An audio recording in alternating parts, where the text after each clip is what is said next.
Good morning. Good morning. We can do a little bit better than that. Good morning. Thank you. You all gave Tasneem all the love. Share it with these amazing people as well.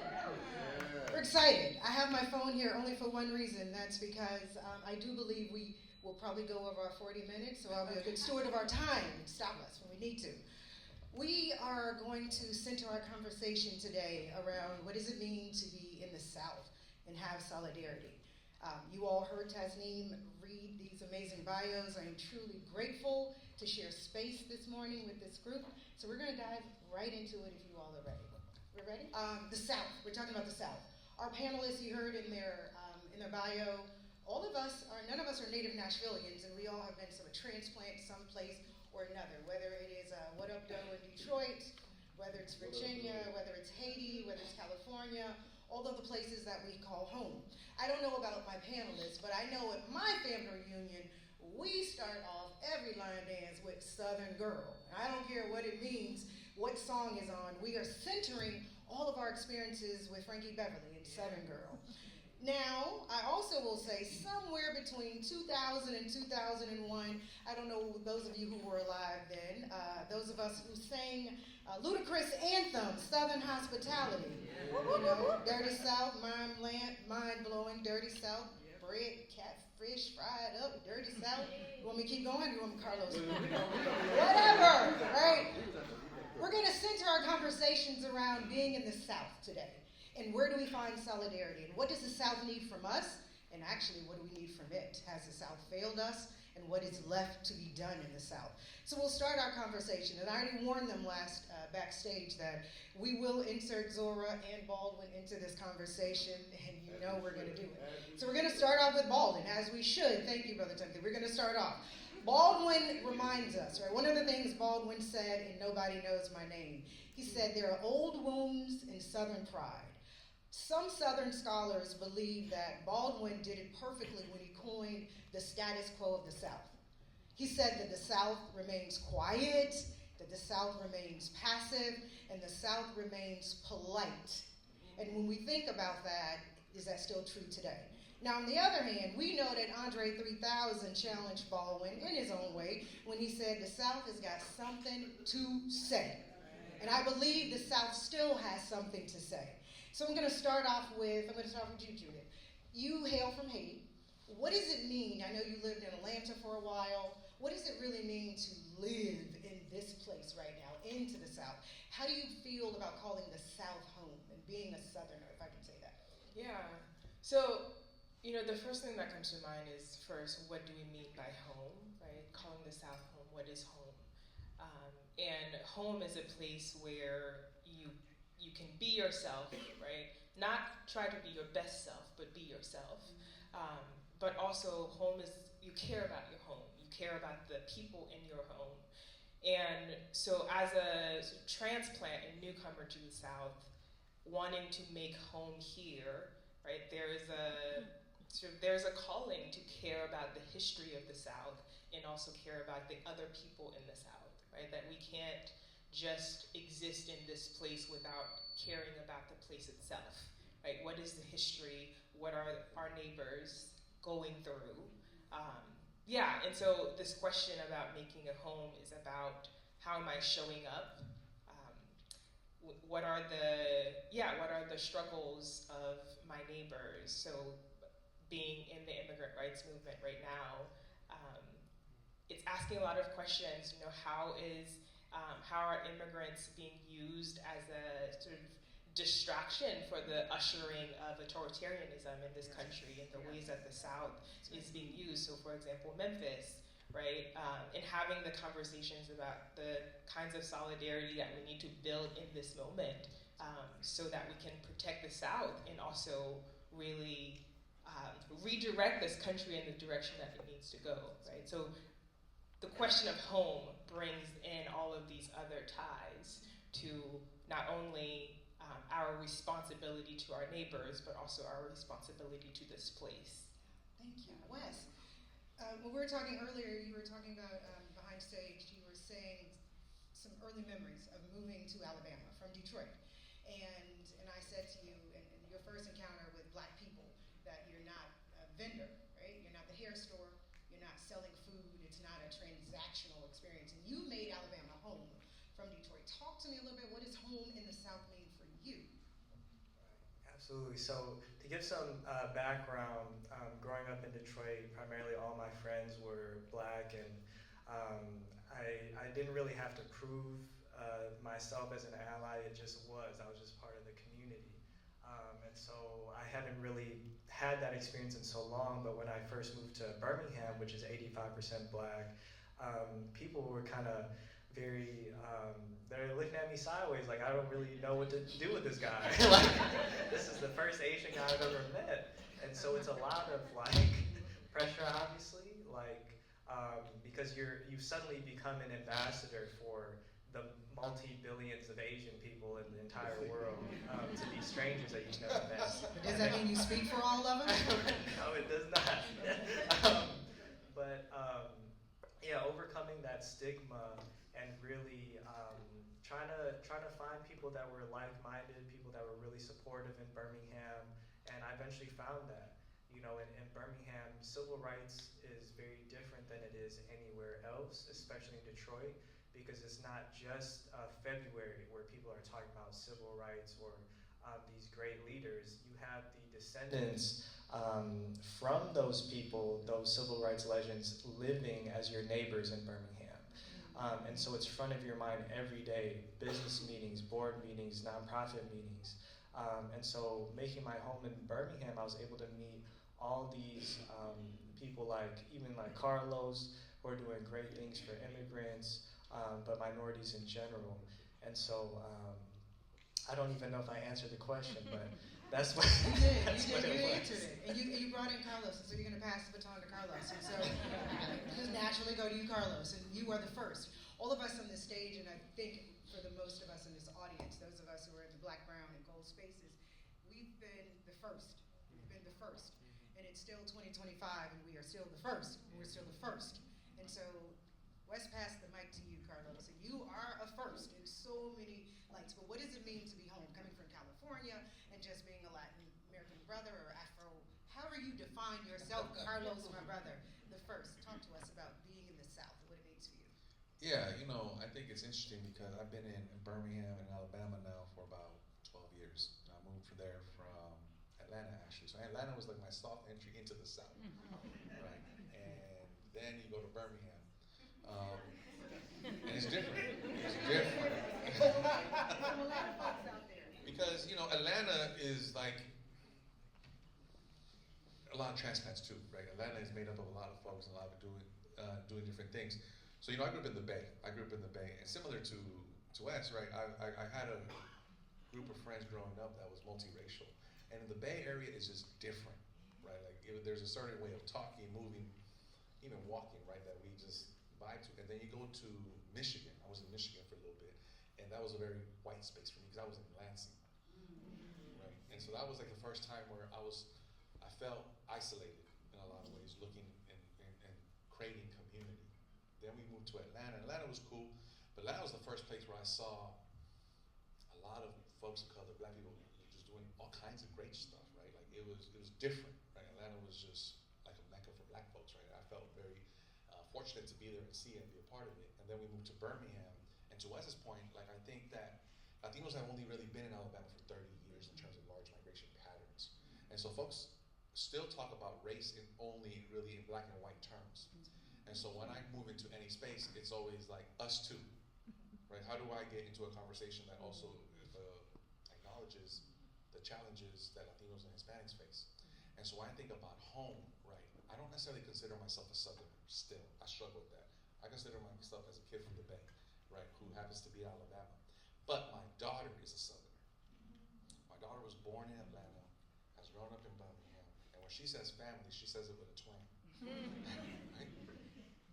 And so when I got elected, so I live in actually a suburb right outside of Birmingham. So it's fascinating because you have the history of white flight there, right? And so Birmingham's 85% Black. Homewood, where I live, is 85% white. And so I was elected in a predominantly white suburb, right? And so then some of the folks who one of the person I was running against, like, the whole line of attack or opposition to me was like, he's not really from here. And I would counter that with saying, but she is, right? My daughter is, right? And so I wanted her to be able to see herself in a place where she can succeed and thrive and grow and blossom, right? But we also have to acknowledge that the South is the birthplace of the civil rights movement, but also the birthplace and the front lines of an authoritarian playbook. Right. Right? A playbook that's still being played out. And so, like, you know, it's interesting that Alabama went from being, to some degree in the South, being considered an outlier in a lot of the national politics of the last 50 years, to now being the forefront, the front runner, right, as to how we're setting policies. And so, when we're talking about, and I'm going all over the place, but when we're talking about surviving, resisting, and claiming a stake and saying this is home, the South has shown us the way. Yes. And so we have something to teach the country about how to continue and say this is our home and we're going to fight for it. That's right. We were talking, Judith and I were just saying, you just said the blueprint. We were talking about the blueprint just a few minutes ago, right? And so, Shabazz, I want to come to you because one thing that Carlos said, and everyone has echoed it on the stage so far, is place, right? And place. And you were born in Virginia. Yes, ma'am. And then you had some experiences and you thought you knew what Blackness was, and then you decided, or the spaces that you were in grad school and undergrad. And then talk to us about that experience of place in Virginia and your roots being Jamaica? Well, yeah, my family. Your family's from Jamaica. All right. Okay, so talk to us about being in the South, but specifically talk to us about that experience in college and that Virginia space first. Start there. Yeah, thank you for that. First of all, I'm just going to shout out my grandmother, Wilhelm, who's not here with us anymore, but she was somewhere in Kingston, Spanish Town, when I was in her in her body, and so I always like to remember her. You said the real dirty South. I mean, I think Kingston is the real dirty South. I will challenge you on that right now. All right. I hail from the real dirty South. Real dirty. Yeah, it's growing up in Virginia, you kind of live on the line of like what's the North, and it's especially where I'm from, and I'm from Norfolk, Virginia, which is a predominantly black city, and I actually didn't know I was in a predominantly black city. I just I thought that's what it was, because I spent my time either in Norfolk or in Brooklyn, in New York, where the rest of my Jamaican family is. And so I sort of lived my life surrounded around blackness in a ubiquitous sort of way. And I always tell the story, I didn't really know that I was a minority until I got to grad school, where, when I got into grad school, people are there competing for work, and in the advertising field, unfortunately, there's a low population of black people and a lower population of black people in college, but there's a significantly lower population that drop off when it goes to grad school, especially within the advertising world.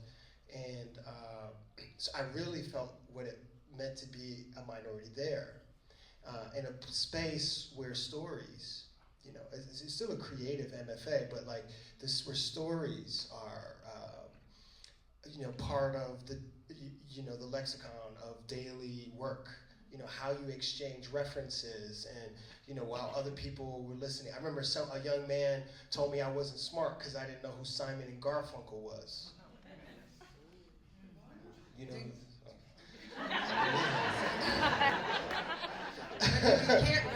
care to know? Well, yeah, I do care. I'm sorry, I don't. I care to know what everybody's things were, but it's such an interesting perspective. Now this young man is running one of the largest advertising agencies in New York City. So this program that I was in, like everybody that I graduated with is running advertising now. But it just shows, after grad school, I went to the your way to the Pacific Northwest in New York, and I worked in this sort of corporate America machine, and I never really felt me there. I never really felt like, I always felt like I had to understand their jokes. I had to tell their stories. And then when it came around to telling our stories, they didn't know what to do. And I think that it always made me feel like I had to kind of go into a certain kind of box in order to be successful. Unfortunately, I was very successful, almost too successful. I lost all my hair. Seriously. Is that a sign of success, or it's a sign of stress? It's a sign of contorting yourself into a culture and an identity that doesn't belong to you. That's right. And so I think that, and I literally lost all my hair over the course of 3 months. At some point, I was so successful. I was making so much money. I was in an office looking over Times Square, doing exactly what I thought I was supposed to do. I mean, I was the grade A model of success in my industry, and it pulled all my hair out. I remember it was the first job that I ever walked out on. I just said, I'm done with this shit, and I left. And I sort of changed my space. I remember leaving advertising and that sort of machine up in industry, and sort of just trying to do stuff that was, social action, social things was good for the world.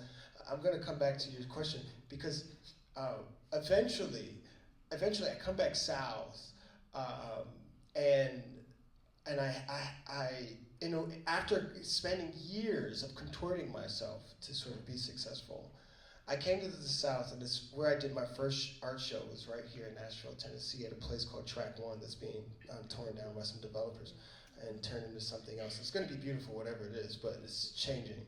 And I was in this Track One building, and it was a huge building, twice the size of this room. And I was like Nas on his first album, just like put everything out there. And I think Brandy, where's Brandy at? Wait, did I get the name right? Wait, I messed up. My friend, somebody was here with me, not Brandy. Did I get the name wrong? Just make up a name.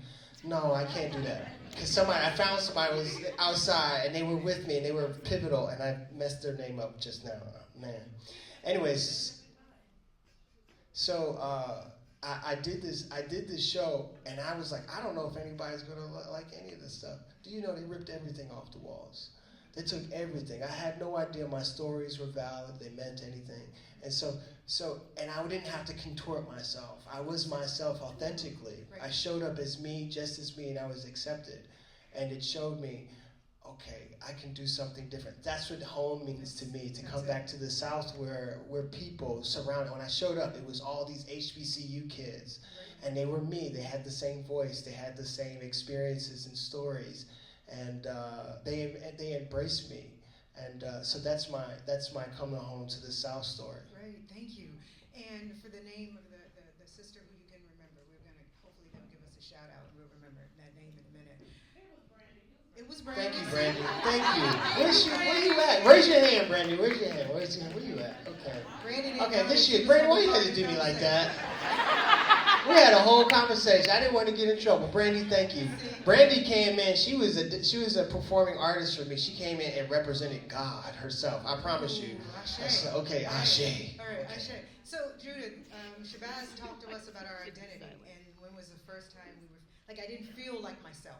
We lose parts of ourselves when we have to contort, whether it is in the tech world or in politics or in art or in activism. And so your experience of the South, I heard you say, as I was ear hustling, about what some characteristics of the South. Like, I don't think we should lose this of the South, and Christianity plays a big part of that, or my roots or my background play a part of that. Yep, we were talking about it. So I want to go there with our identity right now, the South. What we lose is we have our amen corner. Ushers to the left and ushers to the right. Talk to us, Judith. So So right before we were talking, so I'm a PK, grew up in the church. The reason we moved to the States is because of my dad's job, and he's currently a pastor in Nashville. So really deeply rooted in the church.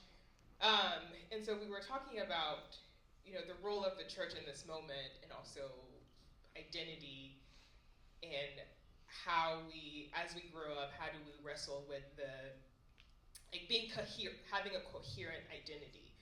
And so for me, one of the things I've had to navigate as a PK, as someone growing up in the church who is now, if my dad is watching this, I mean, I'm sure he knows this at this point, but, it's an agnostic, right? That the theological values that I grew up with are no longer mine. And so part of my wrestling with the church, and this is very important for the South also, since we have such a deep religious identity, is how do we hold on to the things that have enabled us to survive, right? So for me, as an immigrant, seeing the ways that the Haitian church, for my dad, for Haitian immigrants in Nashville, is such a sacred place, right? It is the place where they come to and they can be themselves, speak their own language, eat our own food, right? This is where we can just be us. And so that is part of the survival. And there are so many structures or traditions in the South that have, whether it's the church or other places, that have made it possible for people to survive like that. And also, the theological aspect of it, there are so many of the narratives and beliefs that we have been given that are detrimental, right? I believe that at this moment, in order for us to really move through, we have to shed. And so to the point about the South being polite, I think that is part of some of the traditions that we have to shed. How do we get to the real messy aspect and really work our way through it? Yeah, and so I think it is about holding on to both, wrestling, and then doing the hard work of disentangling the things that we must hold on to, the community, the support, the traditions that give us joy in the midst of so much oppression, and also unweave a lot of the white supremacist or Christian supremacist beliefs that are holding us back and keep us tethered to this country and its imperialist roots. So yeah, I think that is the calling of this moment for the South. Yeah, I appreciate you saying that. So I heard this thing the other day that said that we're not outnumbered, we're out-organized. These colonizers have organized our own minds. They've organized our spirits. They've entered into our bodies, our families. And so what you're speaking of, it seems like a footnote, but it's at the center of the conversation. When we see our brothers out there tap dancing with them red hats on, it's because they have accepted a God complex that is actually put there to oppress them. So there's a story that we were telling about with a brother named Henry Box Brown. If you know the story of Henry Box Brown, is an enslaved man put himself in a box and he shipped himself to freedom. Now, thank God he had some people on the other side to crack him open, but he put himself in a box and he shipped himself to freedom. And the thing is, eventually, you got to come out the box. And see, our Black Christian experience, the etymology of Black people being so religious is to help us exit the oppression that we were. This was like, hey, I can get a pass. Hello, I love Jesus. Okay, leave me alone. This is what it's about. At some point, we have to come out of the box, because if we see the problem that we're looking in right now is because why is it that we're allowing affirmative action and DEI and things to go away? Why? It's because we tap dancing in our mind. They're still in here. At some point, we have to come out. We have to come out of it, and this is such a integral thing. And so, what I think is beautiful about what you're saying is okay. So, let's take what's good from what happened when we were in the box and shed the other things. I think that what Mosaic is, what you guys are doing with this fellowship and things like this, is remembering the good there and sort of leaving the oppression that's there. Now, I know there's probably some Christians in here that's offended from what I'm saying, but just know that I studied to be a minister. I love Jesus. It's just all the other things around those teachings of Jesus that will keep us oppressed. So, and you know, there are a lot of things that do oppress us, right? That we stay in a box. We're a box in our minds, in our behavior. We talk all about that. Carlos, so I'm coming to you about the box, and I want to come to you and thinking about the box and what the South needs. And as an elected official, you walk that space between what I can say, what I can't say. You walk the space between advocacy and truth, and you stand in your truth. I know that, and so I'm gonna read Zora. I'm gonna bring Zora into this space as we knew I was going to do. One of the things Zora said in an article that she wrote in 1955 to the Sun Sentinel in Florida, she challenged him. We're talking school desegregation, and one of the things that Zora said, and who she considers herself a daughter of the South, she said that the South has better be aware that they need to form another direction. The South has been plagued with segregation. I don't know what this thing means. She said things keep happening by the government, by elected officials, specifically as it relates to my people. We just have things crammed down our throats. They tell us that we keep busy thinking about this thing, keep busy thinking about that thing, and the South better take another direction. That's what Zora said. So if we have to think about taking another direction, we're building solidarity. What does solidarity look like? What does it still need? Where have you seen it as an elected official in the South? Yeah, that's a hard question. Well, it's Zora.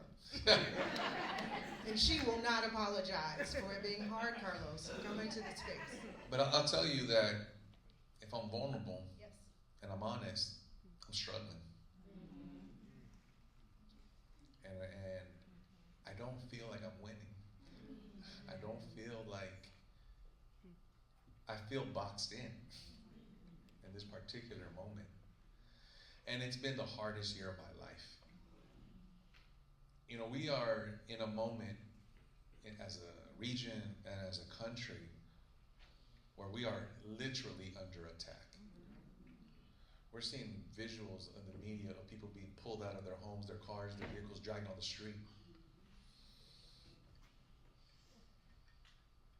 And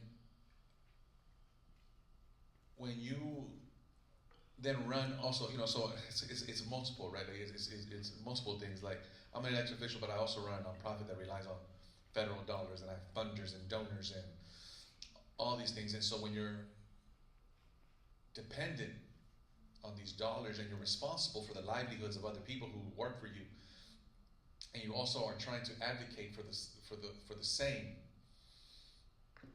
it feels like I'm just trying to survive right now. And at the same time, I'm reminded that we have to still continue doing the work. And so what does solidarity look like? Means that maybe we have to go underground right now. And we have to be okay with that. And we have to be okay with that. We have to be okay with that, right? Because we have to figure out this moment and survive. And so, you know, I'm reminded sometimes that, you know, when I remember growing up in the 80s and the 90s, 2000s, and, you know, we were kind of on this trajectory, and the, you know, arc of history bends towards justice, and it felt like we were doing all these different things, and that we were like, the younger generation is going to save us. Some of these young motherfuckers are going to kill us.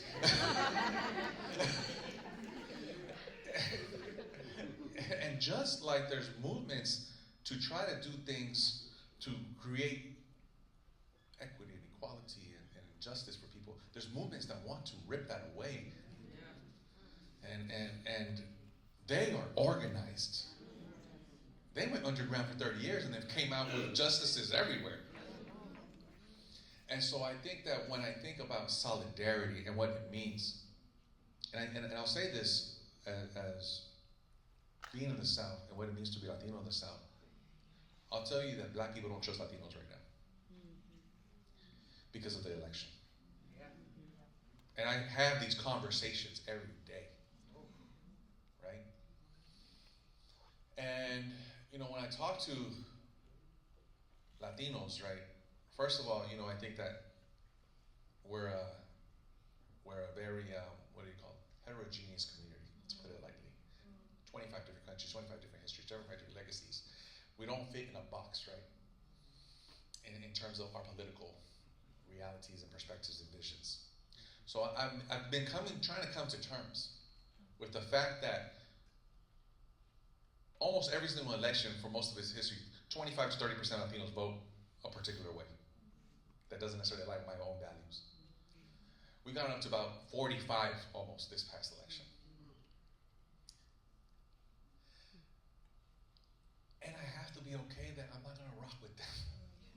That's not who's going to save us. And we have to let them go. We need to dust our feet and keep moving from And there. I need to find people who do want to work with us and link arms up. That's right. Right? And it's not going to be everybody. And every community has to have its own reckoning as to what that looks like. But I'm not going to defend people who came here maybe 2 days ago and said, get everyone else out. Because fuck them too. Right? And I'm just not for it, right? Because, you know, I came to this country, my family came when I was 2 years old.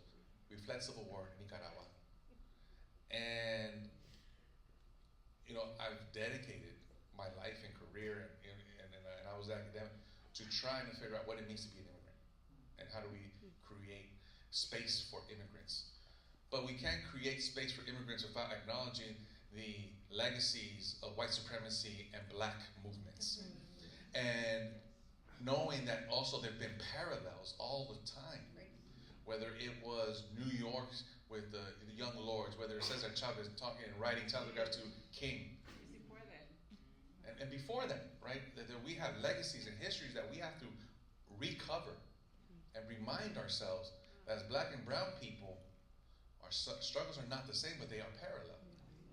And that white supremacy wants to divide us. And there's also going to be our white brothers who want to come alongside too. And so we just have to find the people who want to rock with us and figure this out to create a new direction. But all skin folk ain't kinfolk.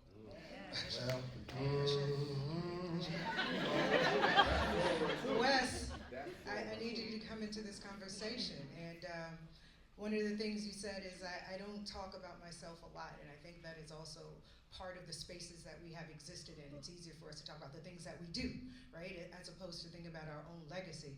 Solidarity, I want us to stay, because we will end this on hope, right? We can be hopeless and hopeful at the same time. We talk about the paradox, we talk about these two things can exist. We talk about allyship and co-conspiratorship. I want you to think about a time, where have you seen solidarity? Where have you seen hope? And I want you to talk about yourself, because every voice should be in this space right now. So come into this space. Yeah, I think what I saw in the South was, especially during the No Kings movement for Birmingham, to have, you know, thousands of people out there all coming together. That was a huge deal. And I want to drop some history as well to tag on to some of what Carlos said, because it was just so powerful. If you guys know what the model minority myth is, it's what the government tried to use Asian people as a way to divide and say that all these other minority groups are undesirables, when years before they had the Chinese Exclusion Act, they had you know, slaves working on the railroads that were Asian. And so I just want to talk about how important it is for all of us to come together and kind of realize that this is actively an agenda that is used to divide minorities. And so for the No Kings movement, why that's so important is because we have enough data to say, today is me, tomorrow is you. We've had such a long history. Even Italian people weren't even considered real white people. But now, you know, you have them flip to the conservative side, and it's the same story, the same formula, and it's working over and over. And we really need to break that cycle. Thank you for that. And I don't know, Christian, you'll have to help me on my time. I think we have a few more minutes, right? Maybe 10? All right.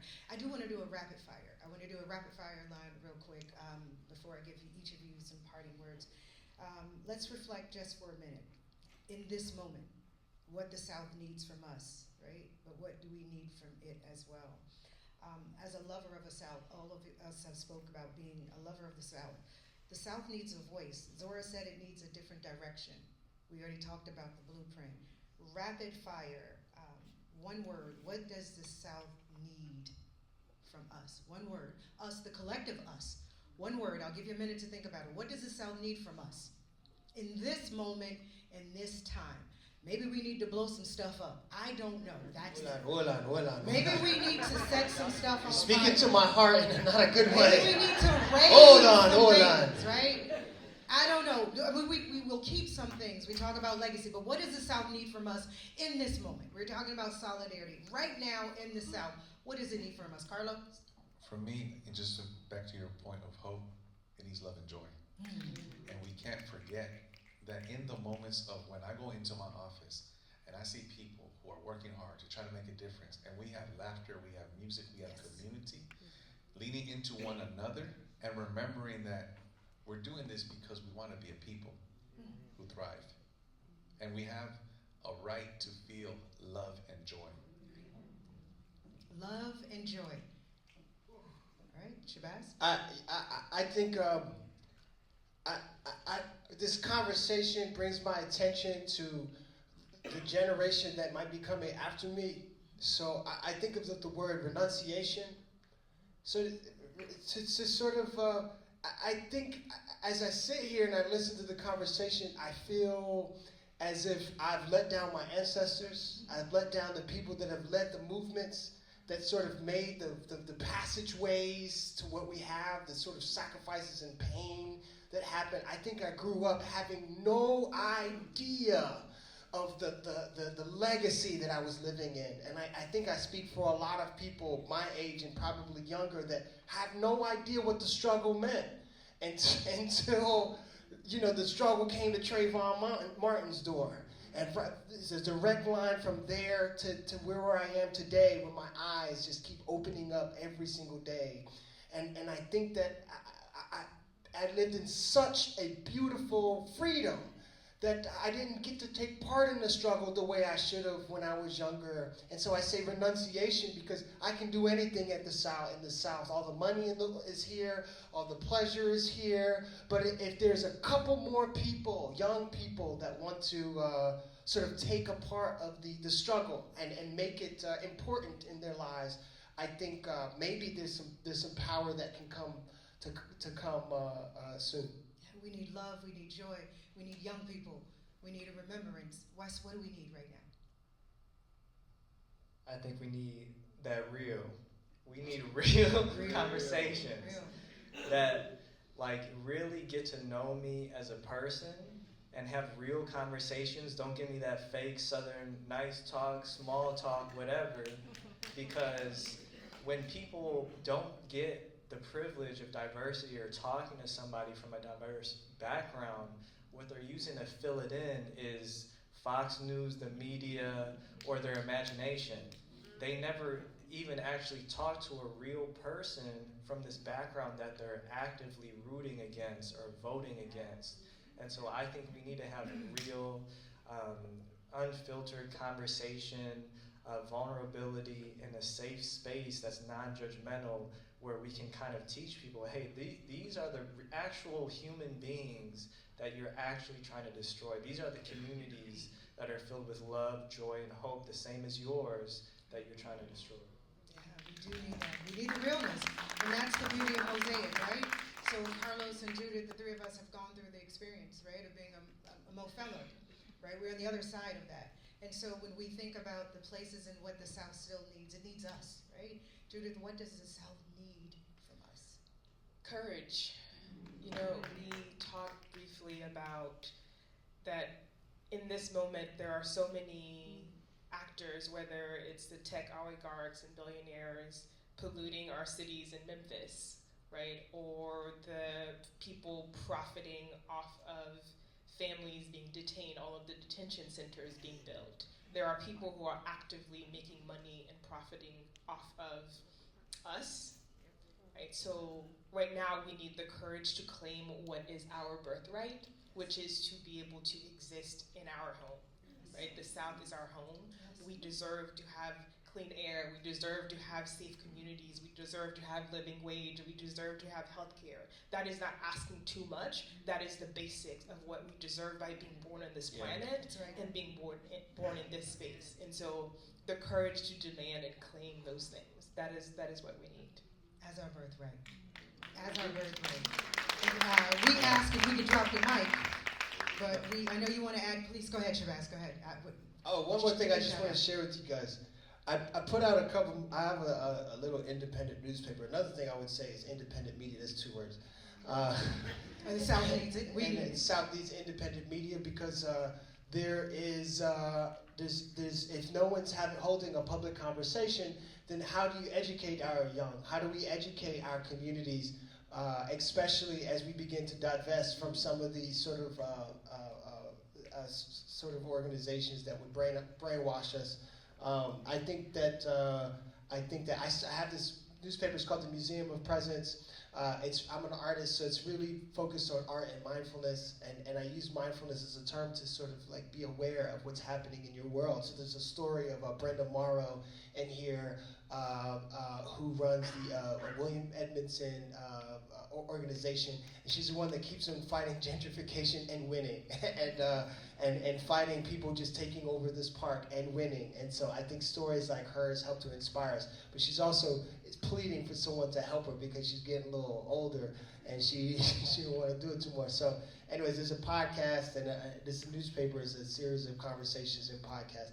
And I put a bunch outside. I hope y'all pick it up and spend some time with it.